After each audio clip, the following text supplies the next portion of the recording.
Hello, this is Deb again, coming to you with session number 6 in the Value of Quietude. And last time was session number 5, and it was called an inside job.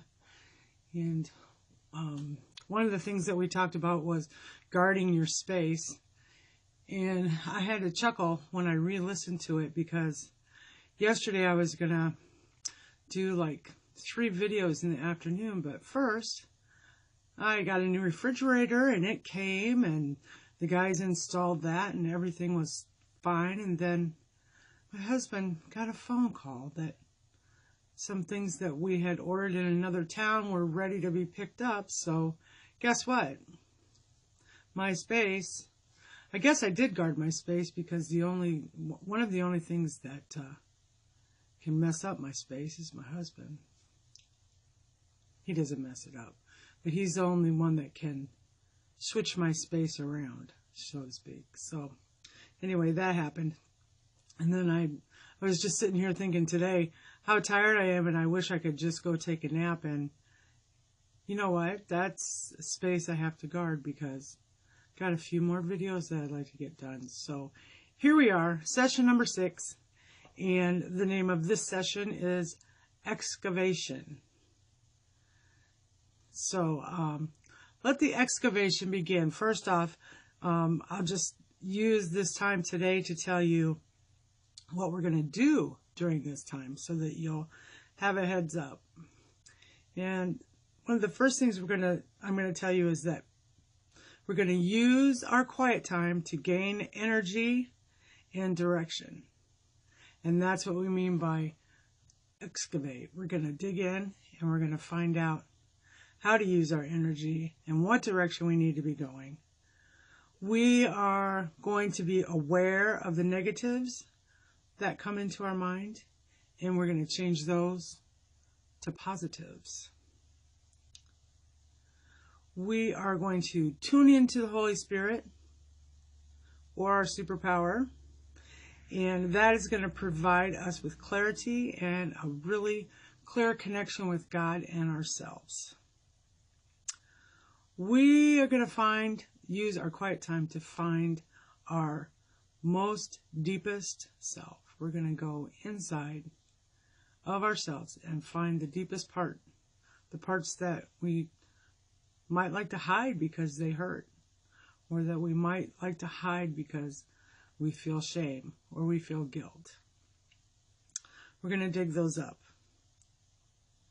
We're going to recognize our need and our ability to learn without being distracted.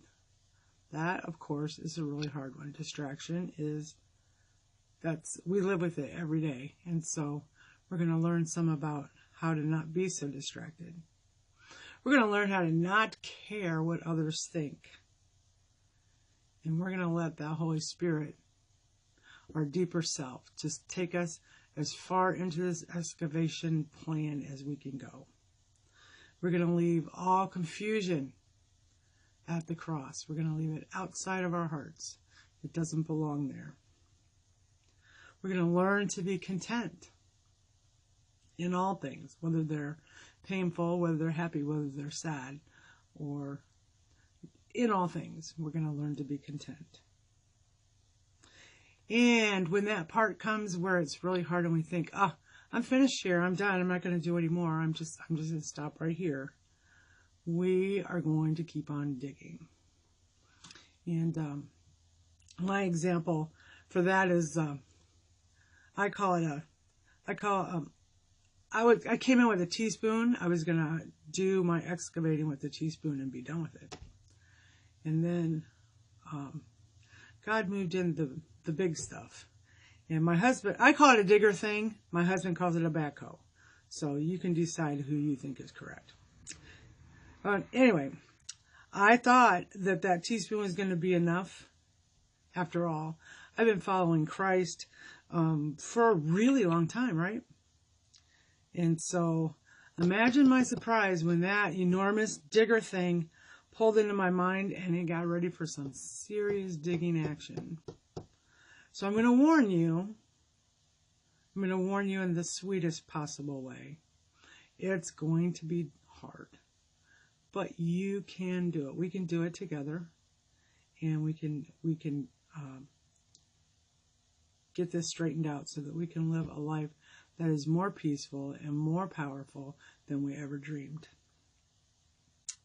Now, don't you think that God is just like that? You ask him for a little tiny something, like a teaspoon something, and he gives you this big digger thing, or this big backhoe full of stuff. He moves in with the heavy equipment. So, the other thing that I learned when I went through this, and the thing that you're going to learn when you go through this, is that there is no timeline. These things take time, and the amount of time they take is different for everybody, because everybody, like we talked before, is wired differently. So, I hope I wet your whistle this time for the excavation. I hope I haven't scared you away. I really, really want you to come back, because after doing this, excavating for myself and for walking it out, I can tell you there is nothing like the peace that comes from this. So we're going to explore all this. Next time, our session number 7, the title is Steps. So I'm going to give you some steps for next time, and we'll get this excavation started. That's a hard word, excavation. But we'll get it started next time. So I hope that I see you there, and I hope that you'll be blessed. Until then, thanks a bunch. See you next time. Bye now.